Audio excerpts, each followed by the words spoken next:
প্রজ্ঞাময় আল্লাহ পাক এই নিয়ামত মুহাম্মদ সাল্লাল্লাহু আলাইহি ওয়াসাল্লামকে এত বড় একটা নিয়ামত আল্লাহ কেন দিয়েছে শুনে নিন।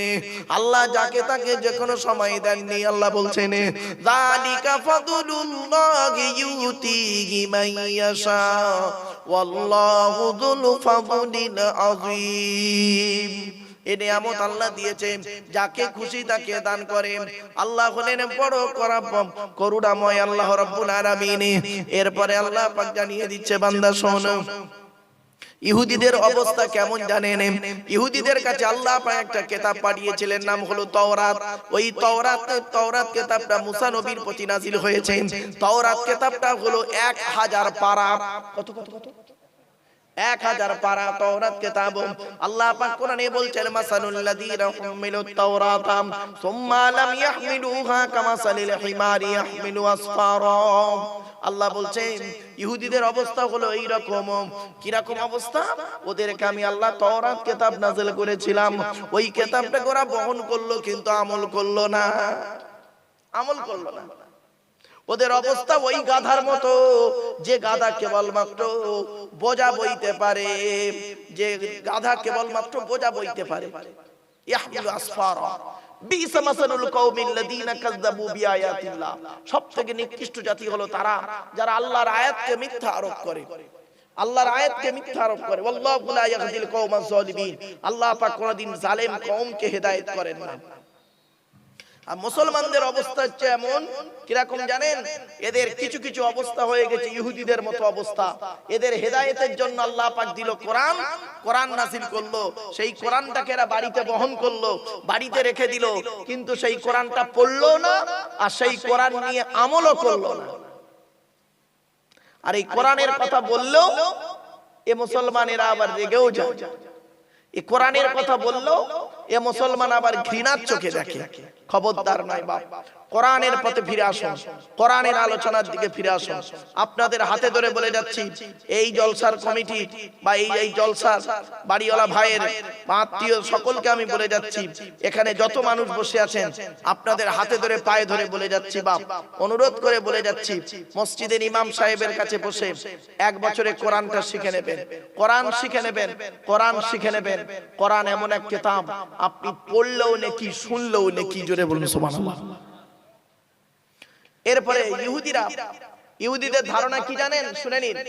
ইহুদিদের ধারণা হলো, আচ্ছা মুসলমানদের ধারণা কি বলুন আগে, তারপরে ইহুদিদের বলবো। মুসলমানদের ধারণা হলো আমরা আল্লাহর জান্নাতবাসী মানুষ, তাই তো নাকি? আরে ভাই বলুন না। মুসলমানদের ধারণা হলো যে আমরা ঈমান এনেছি, নবীদের উপরে ঈমান এনেছি, আল্লাহর উপরে ঈমান এনেছি, কিতাবকে বিশ্বাস করেছি, সুতরাং আমরা ভালো কাজ করছি, আমরা জান্নাতি, বাকি সব জাহান্নামী, তাই তো? তো ইহুদিদের এরকম ধারণা আছে। ইহুদিরা বলে আমরা সব জান্নাতি, বাকি সব জাহান্নামী। খ্রিস্টানদের ধারণা হলো আমরা জান্নাতি, বাকি সব জাহান্নামী।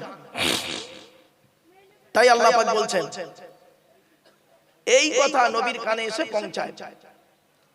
একজন ব্যক্তি এসে নবীকে বলেন, ইয়া রাসূলুল্লাহ, ইহুদিদের মধ্যে আলোচনা হচ্ছে যে আমরা হলাম আল্লাহর প্রিয় ব্যক্তি, আমরা হলাম আল্লাহর প্রিয় ব্যক্তি, আর বাকি সব জাহান্নামী।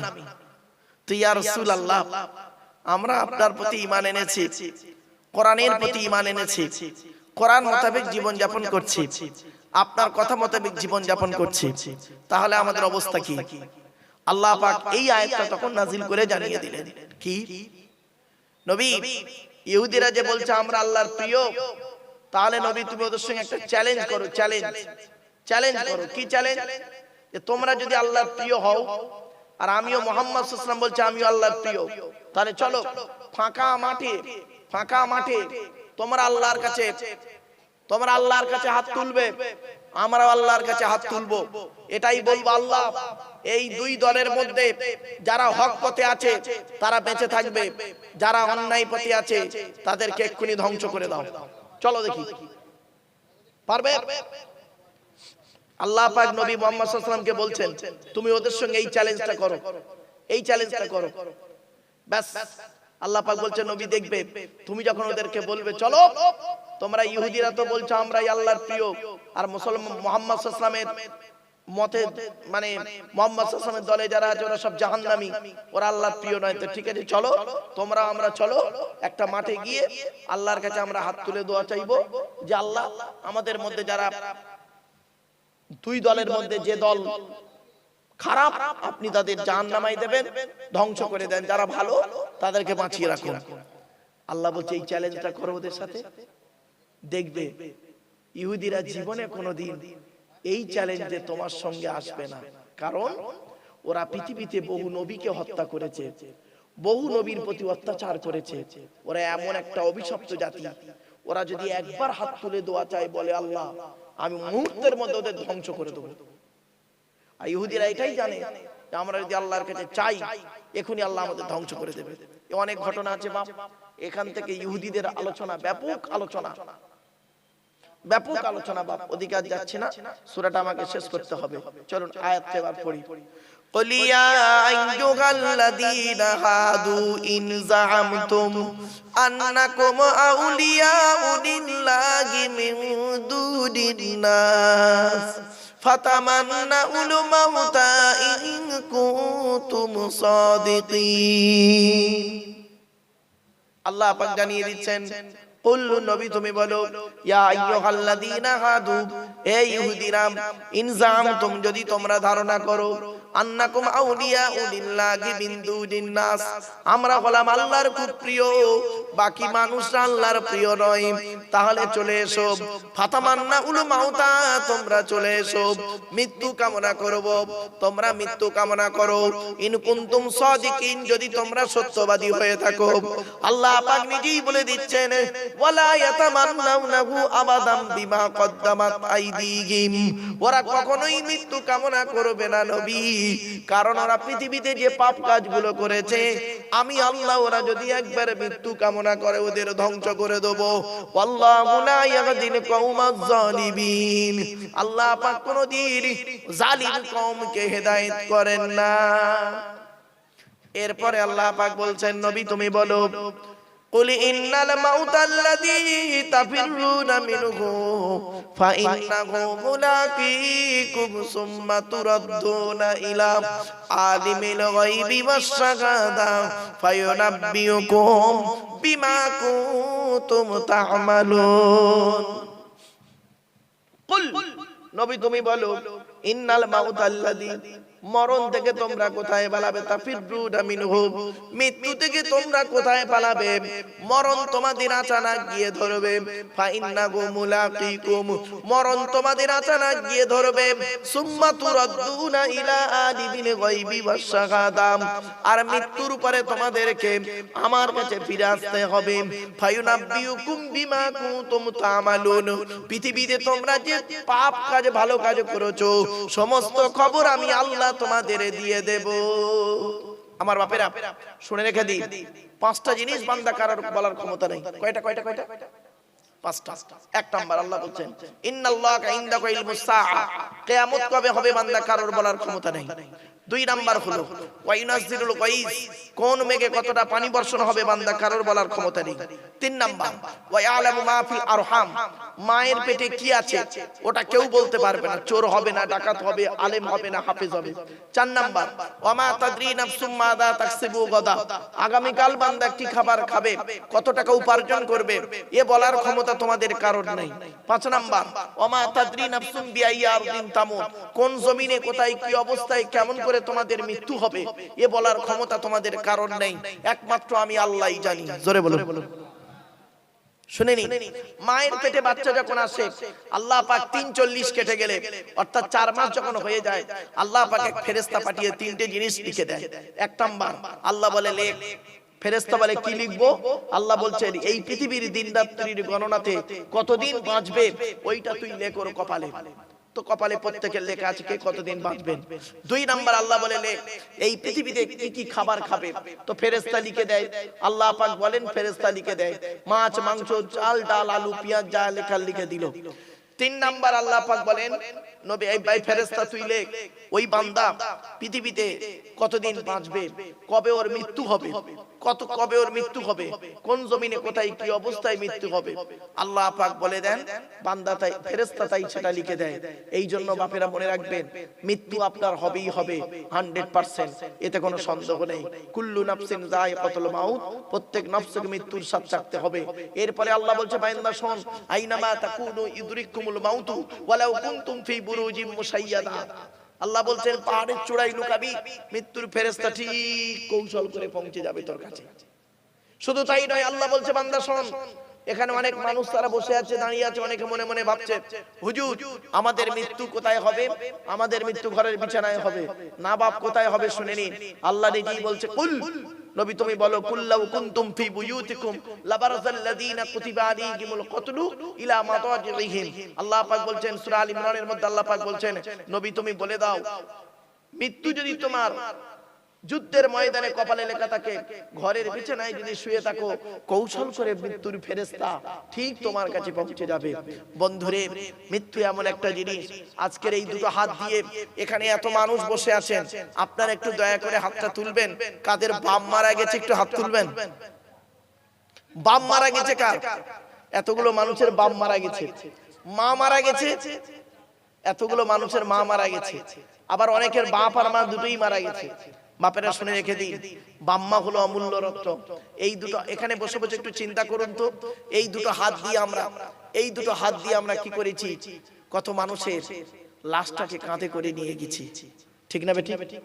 এই দুটো হাত দিয়ে কত মানুষের, কত মরা মানুষের গোসল দিয়েছি।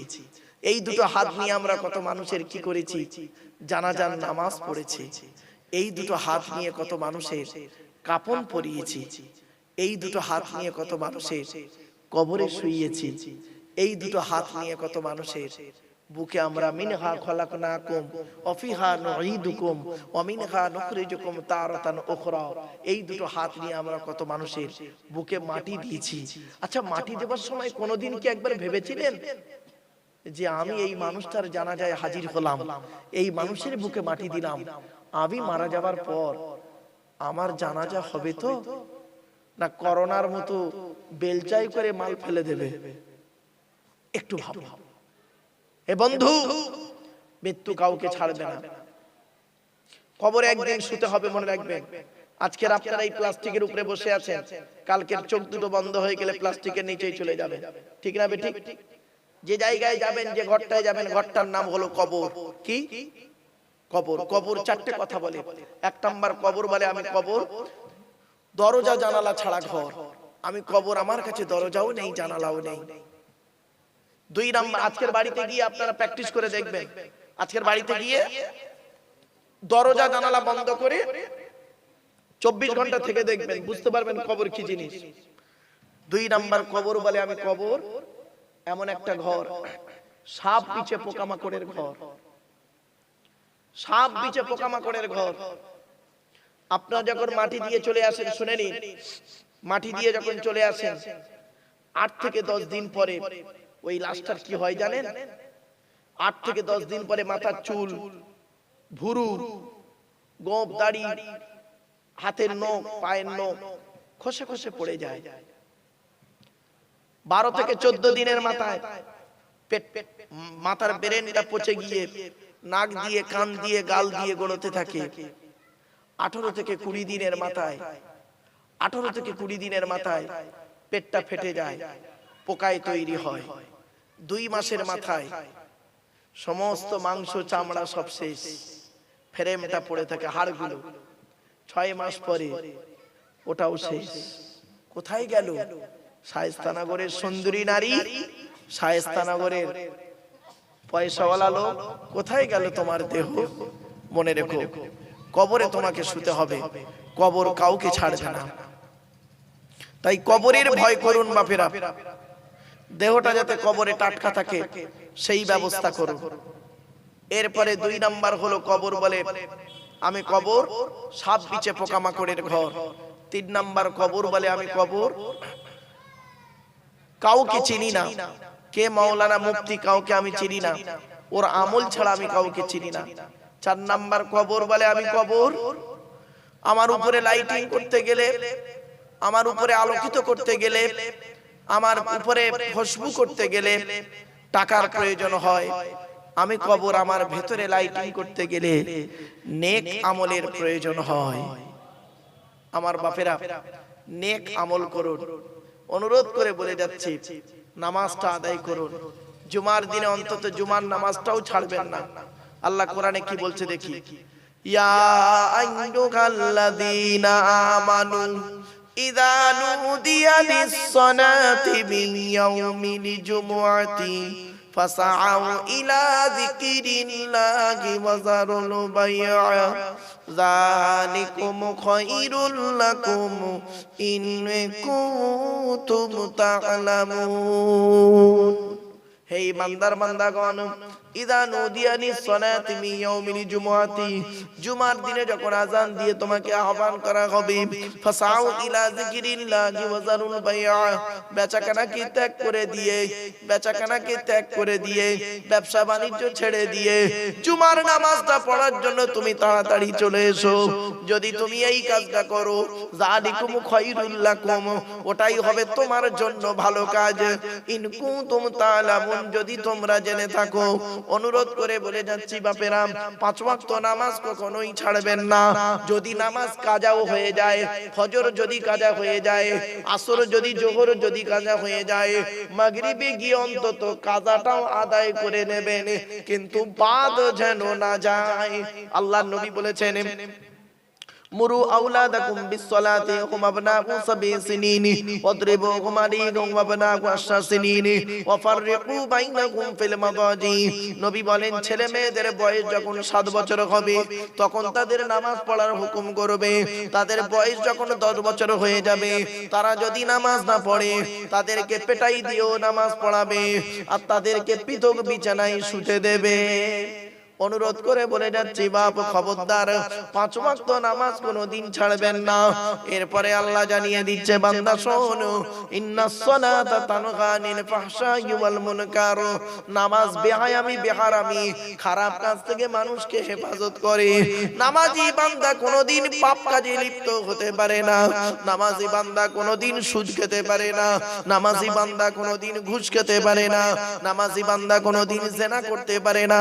নামাজি বান্দা কোনোদিন পিতামাতার অবাধ্য হতে পারে না। নামাজি বান্দা কোনোদিন পরের হক মেরে খেতে পারে না। নামাজি বান্দা কোনোদিন গিল্লা গীবত করতে পারে না।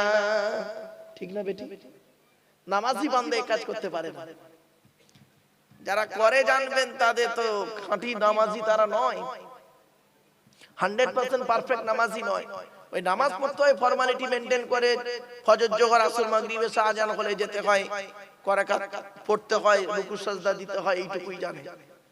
নামাজি বান্দা এই পাপ কাজগুলো কখনোই করতে পারে না। তাই অনুরোধ করে বলে যাচ্ছি বাবু, এই পৃথিবী ছেড়ে যেদিন চলে যাবেন সেই দিন কেউ কারোর খবর রাখবে না, ওই মাঠটায় কেউ কারোর খবর নেবে না। আল্লাহ নিজেই কোরআনে বলেছেন, ইয়া আইয়ুহান নাসুত্তাকু রাব্বাকুম ওয়াখশাউ ইয়াওমান লা ইয়াজজি ওয়ালিদুন আন ওয়ালাদিহি ওয়ালা মাউলুদুন হুয়া জাযিন আন ওয়ালিদিহি শাইয়্যা ইন্না ওয়া'দাল্লাহি হাক্কুন ফালা তাগুররান্নাকুমুল হায়াতুদ দুনিয়া ওয়ালা ইয়াগুররান্নাকুম বিল্লাহিল গরুর। সূরা লোকমানের মধ্যে আল্লাহ বলে দিলেন, হে মানব জাতি, সেই দিনের ভয় তোরা কর যেদিন বাপ তার ছেলের কোনো উপকার করতে পারবে না, ছেলে তার বাপের কোনো উপকার করতে পারবে না, ভাই তার বোনের কোনো উপকার করতে পারবে না। সেই দিন প্রত্যেকেই নিজের নিয়ে পড়ে থাকবে। সেই দিনের ভয় তোরা কর। ইয়াউমা ইয়াফিরুল মারউ মিন আখিহি ওয়া উম্মিহি ওয়া আবিহি ওয়া সাহিবাতিহি ওয়া বানিহি। বাপেরা, সেই দিনের ভয় করুন। পৃথিবীতে লোকের দুটো বড় বড় কথা বলে, লোকের খেচ্ছা করে, গিল্লা গিবত গিয়ে, অ্যাঙ্গেলে দুটো মান অপমানজনক কথাবার্তা বলে বড় হওয়া যায় না বাপ, মনে রাখবেন। কারোর উল্টো পাল্টা বলে, বুদ্ধুর নাম বদনাম করে বড় হওয়া যায় না গো বাপ। আল্লাহ যাকে বড় করে সেই বড় হয়। ঠিক না বেটি? আল্লাহর এই দাওয়াত, এই জলসার দাওয়াত মনে রাখবেন, এই কোরআনের আলোচনা আল্লাহ যাকে খুশি তার দ্বারাই করিয়ে নেয়। ঠিক না বেটি?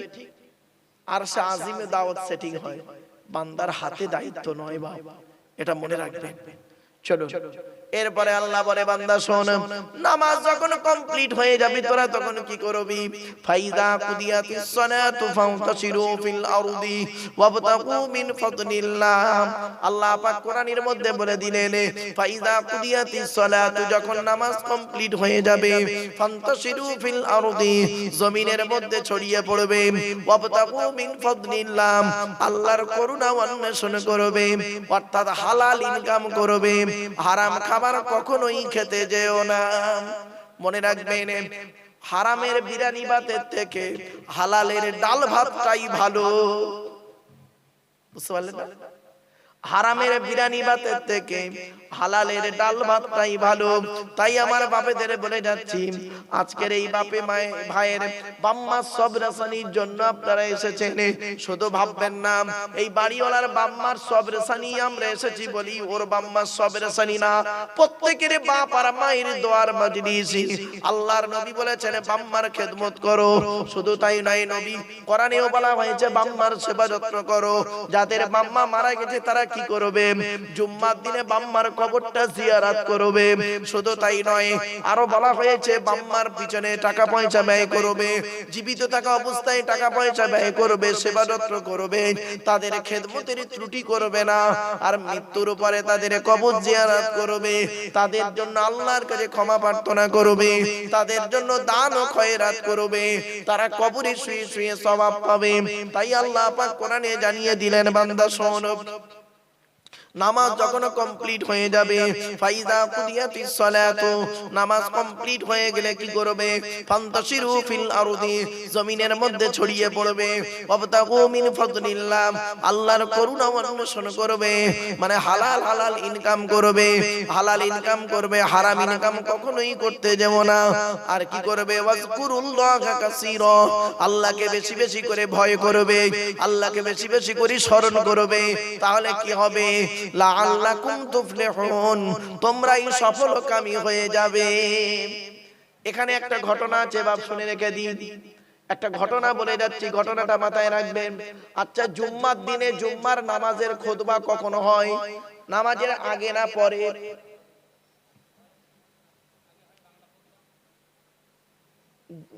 বাংলা খুতবার কথা বলছি না, নামাজের আগে। আর ঈদের দিনে নামাজের খুতবা কখন হয়? কেন? কারণটা কি? এই কোরআন তার ইঙ্গিত দিচ্ছে, শুনে নিন।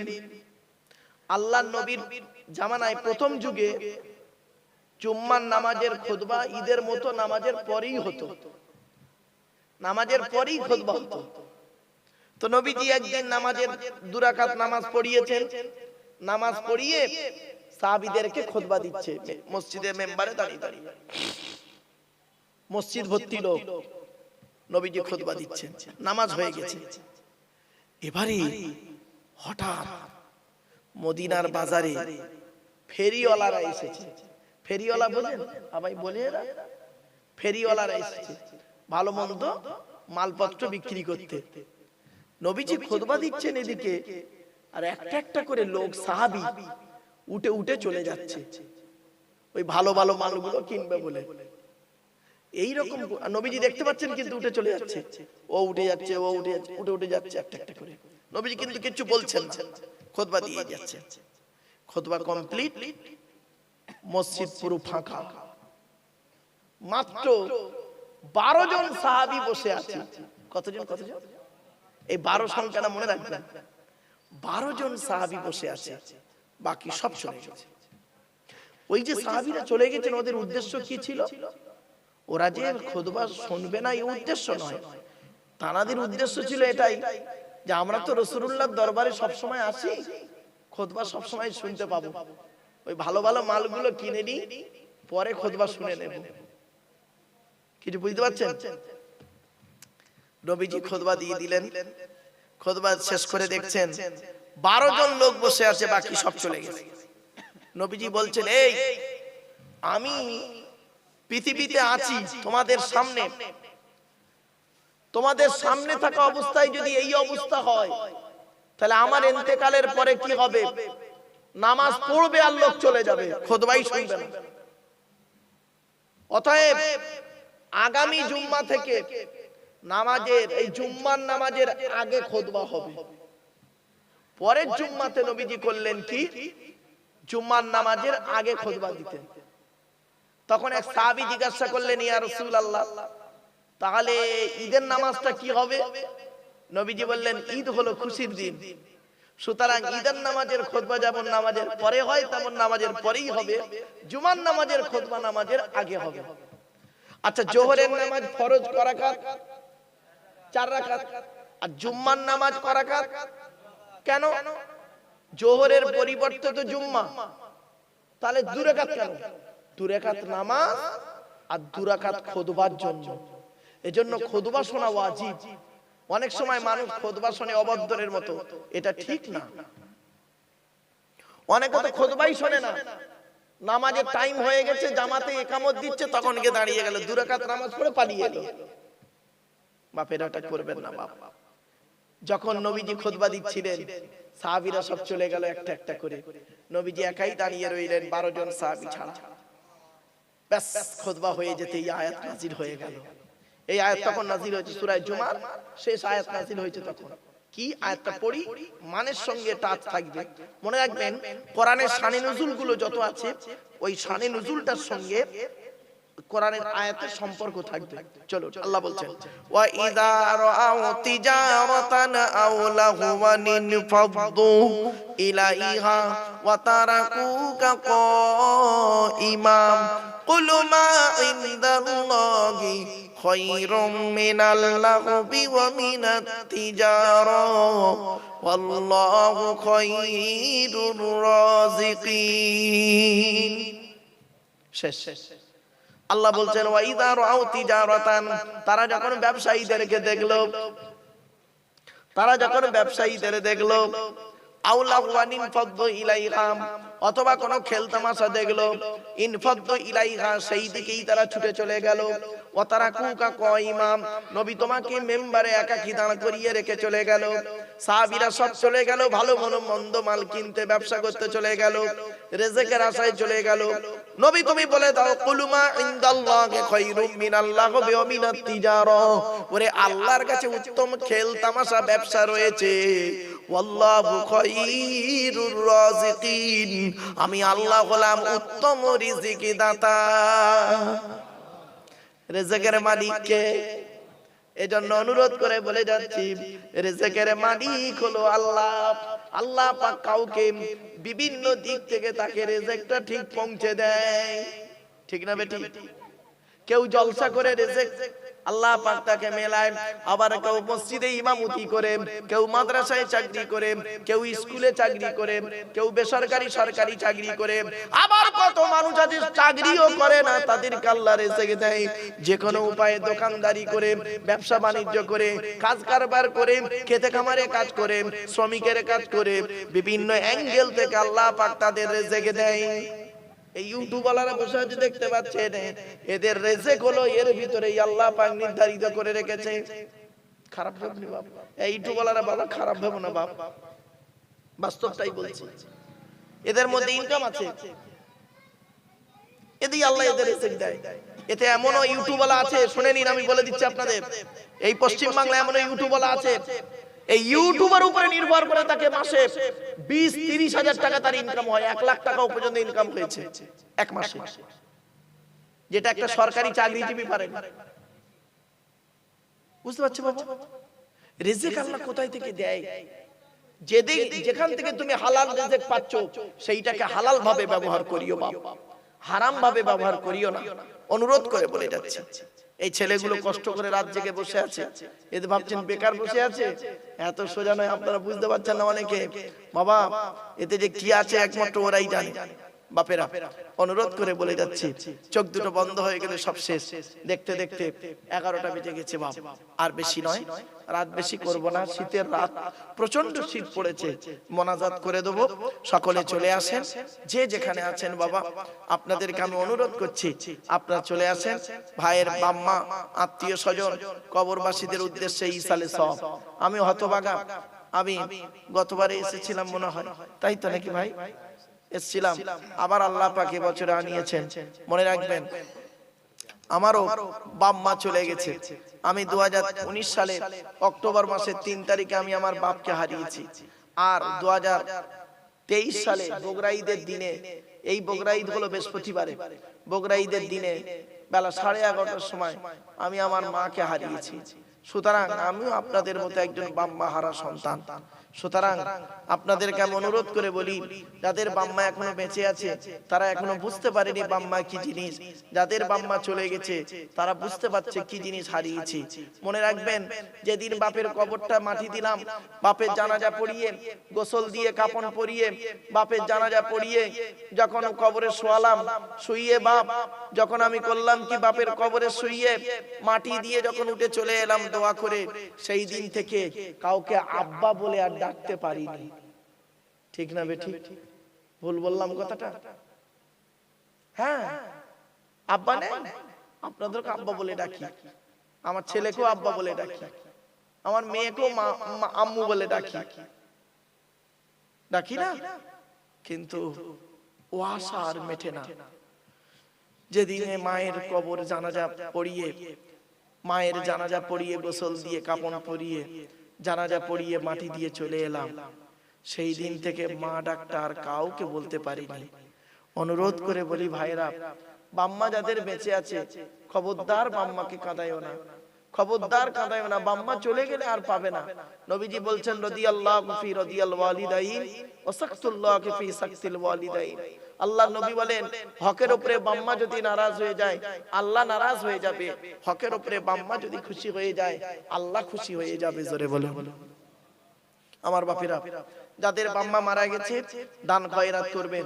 বাড়ি থেকে যখন বেরোবেন বাম্মার কবরটা একটু জিয়ারত করে বেরোবেন। যদি বলে হুজুর আপনি করেন, হ্যাঁ বাপ আমি করি, আমার বাড়িতে থাকে, এই এদের মধ্যেই একজন থাকে, প্রায় সময় যায়। আমি কিভাবে আমার বাম্মার কবর জিয়ারত করি সে জানে, সে দেখেছে। বাবা আমি যতবার আমি স্কুলে গেলে, প্রতিদিন স্কুলে যখন যাই বাম্মার কবরটা একটু জিয়ারত করে যাই। পাশেই কবর, বাড়ির পাশেই কবর, বাম্মার কবর দিয়েছি। আর সেখানে প্রতিদিন জলসায় যখন বেরোই বাম্মার কবরটা জিয়ারত করে আসি। বাম্মার দোয়া ছাড়ার কোনো দোয়া কাজে লাগবে না রে বাপ, বাস্তব কথা বলছি। বাকি দোয়া কাজে লাগতেও পারে নাও পারে, কোনো গ্যারান্টি নেই। কিন্তু মনে রাখবেন, আল্লাহ নবীর পরই স্থান হলো বাপ আর মায়ের। নবী বলেছেন 3 ব্যক্তির তো আল্লাহর দরবারে কবুল হয়, কোনো মিস যায় না। 1 নাম্বার হলো দাওয়াতুল মাজলুম, অত্যাচারকৃত মানুষের দোয়া। 2 নাম্বার মুসাফিরের দোয়া। 3 নাম্বার ওয়াদাওয়াতুল ওয়ালিদি আলা ওয়ালাদিহি, বাপ আর মায়ের দোয়া। বাম্মা যদি তোমার জন্য দোয়া চেয়ে যায়, বিদ্যুতের থেকে দ্রুত গতিতে বাম্মার দোয়াটা আল্লাহর দরবারে কবুল হয়ে যায়। এই ছেলে, বাড়ি থেকে যখন বেরোবে, বাপ আর মা যদি বেঁচে থাকে বাপ আর মায়ের দোয়া নিয়ে বেরোবে। বাপ আর মায়ের দোয়া যদি তোমার সঙ্গে থাকে, লরির তলার ভিতরে ঢুকে যাবে, গাড়ির তলার ভিতরে ঢুকে যাবে। আমার আল্লাহ করবে কি বাম্মার দোয়ার উসিলায় গাড়ির তলার ভিতর থেকে জীবিত টেনে বের করে আনবে। জোরে বলে বাপ, আমি তার নিজের জ্বলন্ত প্রমাণ। আজ আমি কবে অ্যাক্সিডেন্টে মারা যেতাম, বহুদিন আগে অ্যাক্সিডেন্টে মারা যেতাম। এমন পজিশন হয়ে গেছে, আমার ব্যক্তিগত জীবনের কথা বলছি। আল্লাহ পাক বাম্মার দোয়া, আপনাদের দোয়া আল্লাহ পাক এখনো বাঁচিয়ে রেখেছে। যে কটা দিন আল্লাহ পাক বাঁচিয়ে রাখে, ঈমান নিয়ে যেন থাকতে পারি, ঈমান নিয়ে যেন চলতে পারি, মানুষের উপকার করতে না পারলে ক্ষতি যেন না করি। আজ পর্যন্ত বাপ আমি বাস্তব কথাটাই বলি, আমি সমালোচনা কারোর করি না। আর খুব একেবারে সহ্য করতে না পারলে আমি অ্যাঙ্গেলে কিছু কথা বলে ফেলি, বাধ্য হয়ে। বাপ মনে রাখবেন, লোকের সমালোচনা করে আমার কোনো লাভ নেই। আমি নিজে যদি ভালো হই, আল্লাহর কাছে যদি ভালো হই, আমার নবীর কাছে যদি ভালো হই, আল্লাহ যদি বলে মারুক তোকে আমি কবুল করে নিলাম, নবী যদি বলে ওরে মারুক তোর প্রতি আমি খুশি হয়ে গেলাম, আমার বাম্মা যদি বলে ওরে বাচ্চা ছেলে মারুক তোর প্রতি আমি খুশি হয়ে গেলাম, তাহলে আমার আর কারোর খুশির দরকার নেই। ঠিক না বেঠিক বাপ? এজন্য আপনাদের বলি, আল্লাহকে খুশি করুন, নবীকে খুশি করুন, বাম্মাকে খুশি করুন। তুমি আল্লাহকে খুশি করো না, নবীকে খুশি করো না, বাম্মাকে খুশি করো না, বউকে খুশি করছে, বউ ওর খুব খুশি, বউ খুব ভালোবাসে, কোনো দাম নেই রে ভাই। বাস্তব কথা বললাম, একেবারে কচি খোকা নাই। দাড়ি দেখতে পাচ্ছেন না, এসব সাদা, সব সাদা। মেহেন্দি করেছি, তাই একটু লাল মতো হয়ে আছে, সব সাদা। একদিন ওয়াজ করিনি বাপ, 1994 সাল থেকে ওয়াজ করছি, 2024 সাল হয়ে গেল, 30 বছর। কত মানুষকে দেখলাম উঠলো আর পড়লো, কত মানুষকে দেখলাম উঠলো আর পড়লো। চোখের সামনে কত বক্তা দুনিয়া ছেড়ে চলে গেল, কত বক্তা দুনিয়া ছাড়ার পথে আছে, আমিও লাইন দিয়ে বসে আছি, ঠিক না বেটি? কত বক্তা নাম করা বক্তা অসুস্থতায় ভুগছে, আল্লাহ তাদের সুস্থতা দান করুন, বলুন আল্লাহুম্মা আমিন। আমার বাপেরা খবরদার, আরেকটা কথা বলি আপনাদের বলে যাচ্ছে, কোনদিন কোন আলেমকে নিয়ে উঁচু নিচু করবেন না। কি বললাম? উঁচু নিচু করবেন না। উনি খুব বড়, ইনি খুব মূর্খ, লেখাপড়া জানে না, এসব বলবেন না, খবরদার, খবরদার বলতে যাবেন না। কার মধ্যে কি আছে কেউ জানে না, ঠিক না বেটি? এমনও জ্ঞান আপনাদের মধ্যে আছে, আমার মধ্যে নেই, হতে পারে না? আর এমনও জ্ঞান আমার কাছে আছে, আপনাদের কাছে এখনো পৌঁছায়নি, হতে পারে না? আমি একজন চাষি গো বাপ, আমি চাষি, কিন্তু চাষ করতে গিয়ে খালি ভুল করে ফেলছি।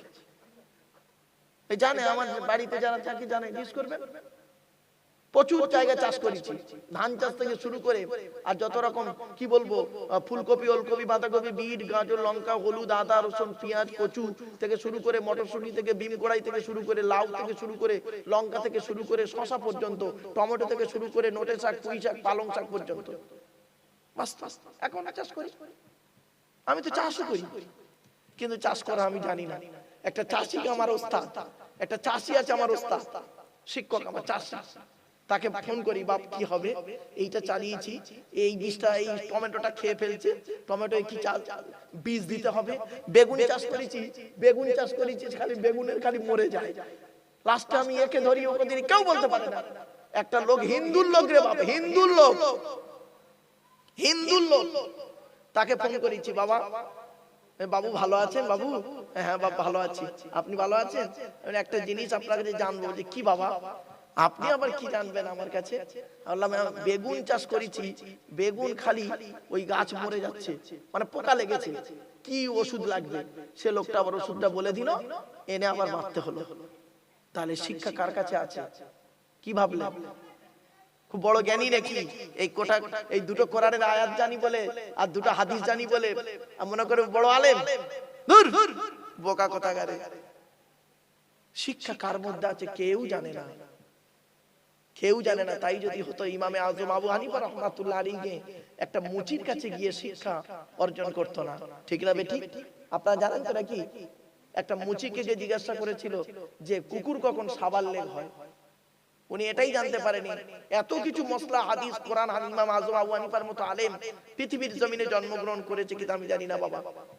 আমরা তো যাকে তাকে মানে অনেক কথা বলে ফেলি বাপ, কিন্তু না, ইমাম আজম আবু হানিফা রাহমাতুল্লাহ আলাইহি করেছেন কি, একটা মুচিকে জিজ্ঞাসা করছে যে কুকুর কখন সাবাল লেগ হয়, বলে ইমাম সাহেব এটা জানেন না, ও যখন ঠ্যাং তুলে পেচ্ছাপ ফেরে তখন সাবাল লেগ হয়।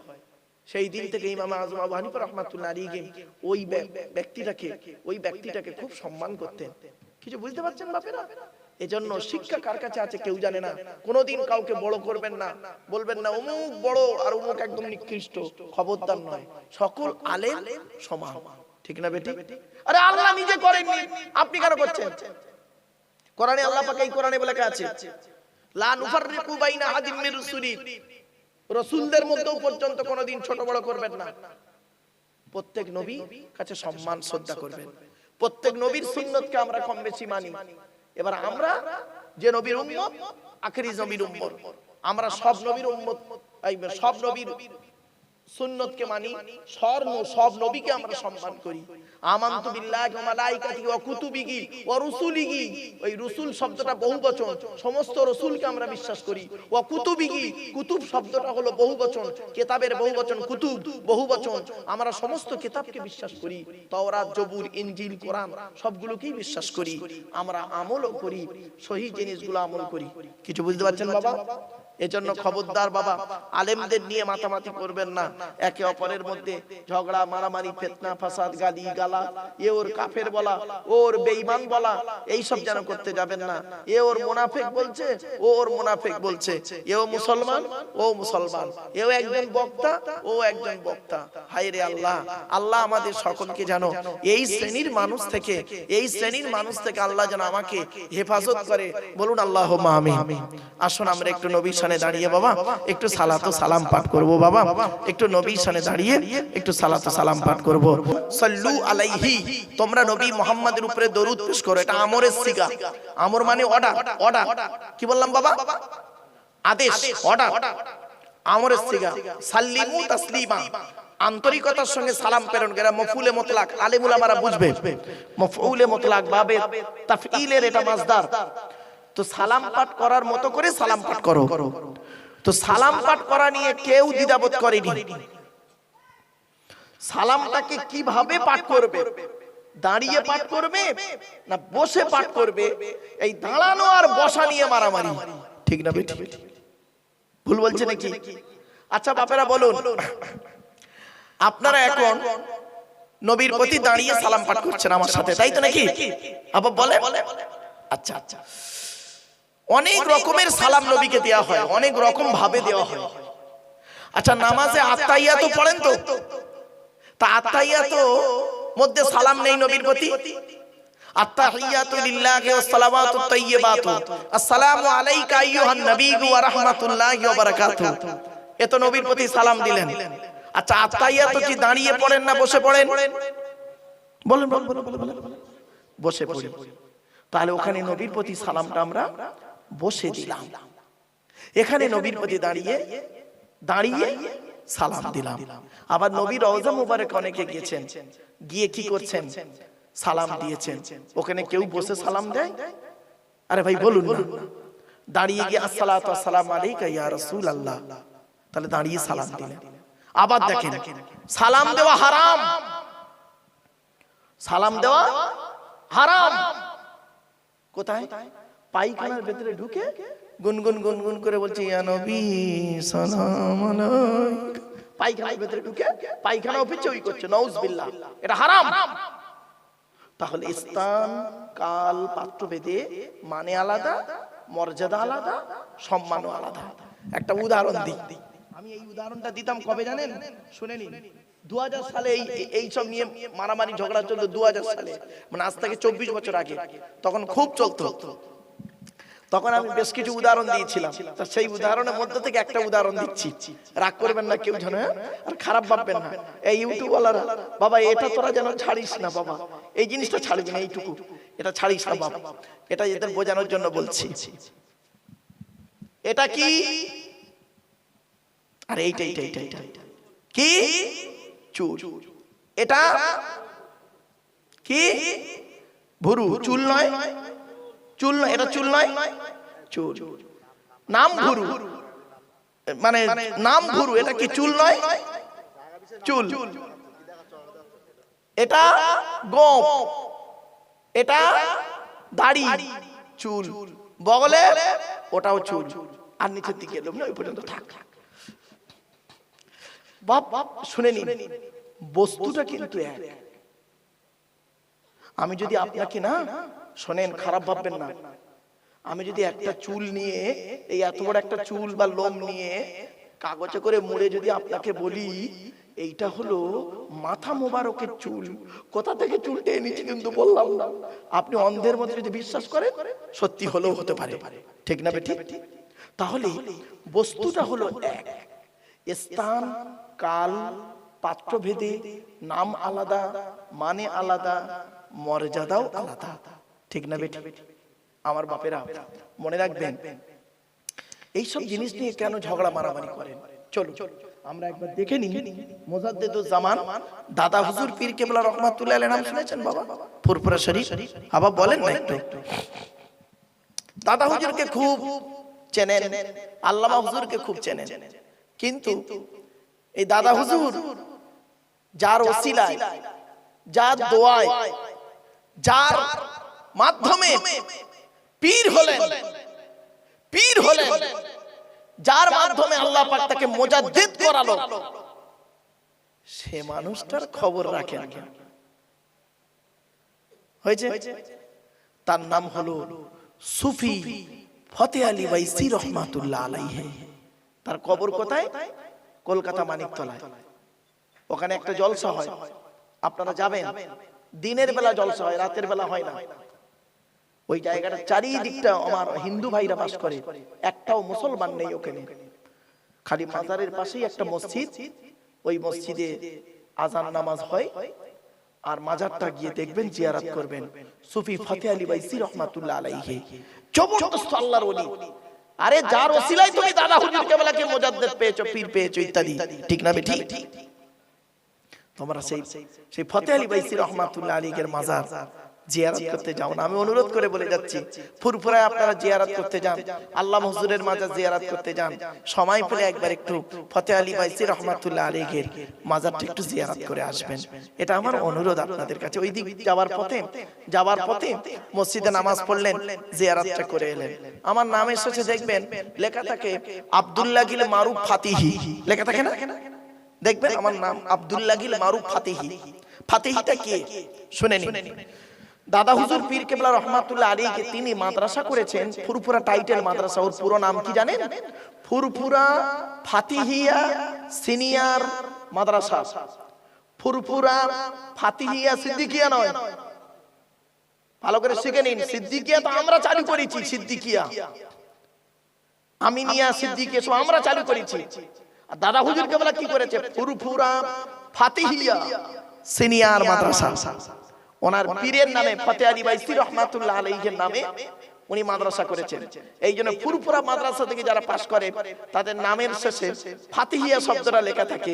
আগে খুব কম লিখতো, আমি হতভাগা পুরোপুরি সব সময় লিখতাম। তো যাই হোক, আগে সব লিখতো ফুরফুরাবি, নাম লিখে ফুরফুরাবি। আলিয়াবি, আলিয়া থেকে পাশ করলে আলিয়াবি। দেওবন্দ থেকে পাশ করলে কাসিমি। নাদওয়া থেকে পাশ করলে নাদুবি, একে বলে ইসমে মনসুব। যাই হোক, তো সেই ফুরফুরা শরীফের মুজাদ্দিদে জামান দাদা হুজুর পীর কেবলা রহমাতুল্লাহ আলাইহি তিনি কি বলছে একটু দেখি কিয়াম সম্পর্কে। এই কিয়াম মানে দাঁড়ানো সম্পর্কে তিনি বলছেন, শুনে নিন। অসুবিধা হচ্ছে আর 1 মিনিট, চিন্তা 1 মিনিট না 30 সেকেন্ড, একটু দাঁড়ান। তিনি বলছেন, মজলিসের ভিতরে যদি কেউ দাঁড়িয়ে আদবের সহিত নবীর প্রতি সালাম পাঠ করে, তোমরা তাকে জোর করে বসাইও না। কেউ যদি কোনো কারণে বসে পাঠ করে, তোমরা তাকে জোর করে দাঁড় করিয়ে মারামারি বিশৃঙ্খলা সৃষ্টি করিও না। আমি আবু বকর, আমার মতে দাঁড়ানোটা মানে কিয়ামটা মানে দাঁড়ানোটা ফরজ নয়, ওয়াজিব নয়, সুন্নত নয়, মুস্তাহাব নয়, মুস্তাহসান। কত সহজ জিনিস বলুন তো। আমরা এইটাকে নিয়ে মারামারি, গালাগালি, খেস্তা খেস্তি একে অপরকে, বাবা ওই মাঠে জবাব দিতে হবে। তাই বাপেরা সালামকে ফরজ মেনে কিয়ামকে মুস্তাহসান মেনে করছি। ইয়া নবী সালামুন আলাইকা, ইয়া রাসূল সালামুন আলাইকা, ইয়া হাবিব সালামুন আলাইকা, সালাওয়াতুল্লাহ আলাইকা, ইয়া নবী সালাম লাউ আমার, ইয়া রাসূল সালাম লাউ সবার, ইয়া হাবিব সালাম লাউ এই জলসার আমরা যে নাদান গুনাহগার। ইয়া নবী সালামুন আলাইকা, ইয়া রাসূল সালামুন আলাইকা, ইয়া হাবিব সালামুন আলাইকা, সালাওয়াতুল্লাহ আলাইকা। সকলে বসে যান। ইয়া আলা নবী খায়রে খালকুল হামিদ, বেজার মাই দরুদ ও সালাম দারগুদি দার নবী पर अपना मुदाम। অনেক সময় কি হয় জানেন, এই কিয়াম পড়ে বসার সময় একটা কি বললাম না আমি, ইয়া রাব্বি সাল্লি সাল্লিম দাইমান আবাদা, এর পুরো আরবিটা কি শুনে নিন। ইয়া রাব্বি সাল্লি সাল্লিম দাইমান আবাদা আলা নবী খায়রে খালকুল্লাহ হামিদ, ভেজা রব্বাই দরুদ ও সালাম দরগুজি দর নবী পর আপনা মুদাম। এটা ফারসির সঙ্গে আরবি শব্দ মিক্স। এন্ড এটা তো মুখস্থ নেই। অনেকে কি করে জানেন, ইয়া রাব্বি সাল্লি সাল্লিম দাইমান বালাগালা বেকামালিহি, খবরদার নয় ভাই, মুখস্থ নেই, ডাইরেক্ট বসে পড়বেন ব্যাস। চলেন বাপেরা, সকলে বিসমিল্লাহ সূরা ফাতিহা শরীফ একবার, 3 বার সূরা ইখলাস কুল আল্লাহ, বেজের সঙ্গে কয়েকবার দরুদ শরীফ পাঠ করবেন। বাড়ির মা বোনেরা